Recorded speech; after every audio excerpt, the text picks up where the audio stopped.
Chapter 15. The Lord said to Moses and Aaron, Speak to the Israelites and say to them, when any man has an unusual bodily discharge, such a discharge is unclean. Whether it continues flowing from his body or is blocked, it will make him unclean. This is how his discharge will bring about uncleanness. Any bed the man with a discharge lies on will be unclean, and anything he sits on will be unclean. Anyone who touches his bed must wash their clothes and bathe with water, and they will be unclean till evening. Whoever sits on anything that the man with a discharge sat on must wash their clothes and bathe with water, and they will be unclean till evening. Whoever touches the man who has a discharge must wash their clothes and bathe with water, and they will be unclean till evening.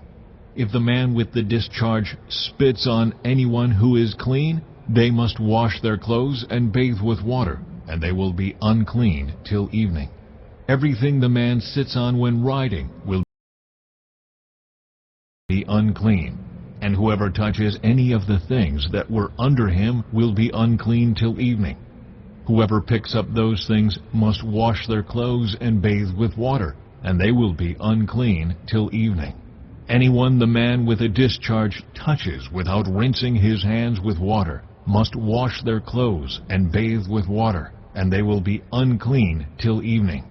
A clay pot that the man touches must be broken, and any wooden article is to be rinsed with water.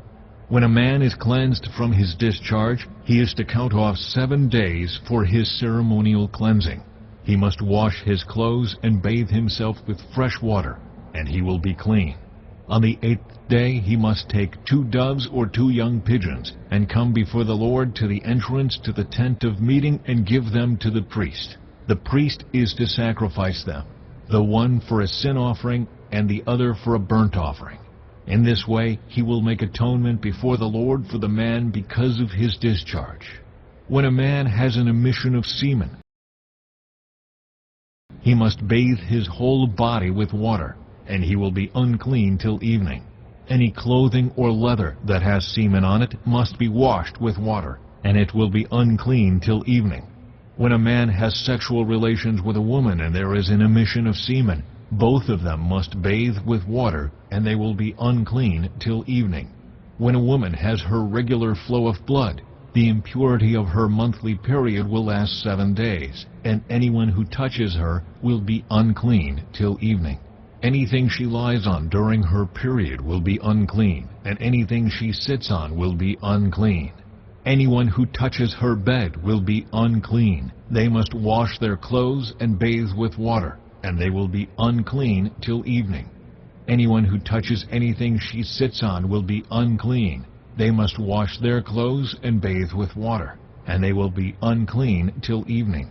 Whether it is the bed or anything she was sitting on, when anyone touches it, they will be unclean till evening. If a man has sexual relations with her and her monthly flow touches him, he will be unclean for 7 days. Any bed he lies on will be unclean. When a woman has a discharge of blood for many days at a time other than her monthly period, or has a discharge that continues beyond her period, she will be unclean as long as she has the discharge, just as in the days of her period.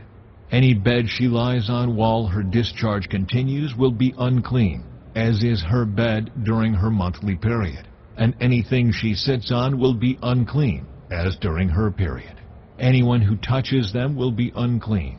They must wash their clothes and bathe with water, and they will be unclean till evening. When she is cleansed from her discharge, she must count off 7 days, and after that she will be ceremonially clean.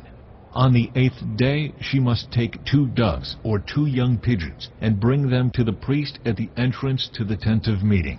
The priest is to sacrifice one for a sin offering and the other for a burnt offering. In this way he will make atonement for her before the Lord for the uncleanness of her discharge.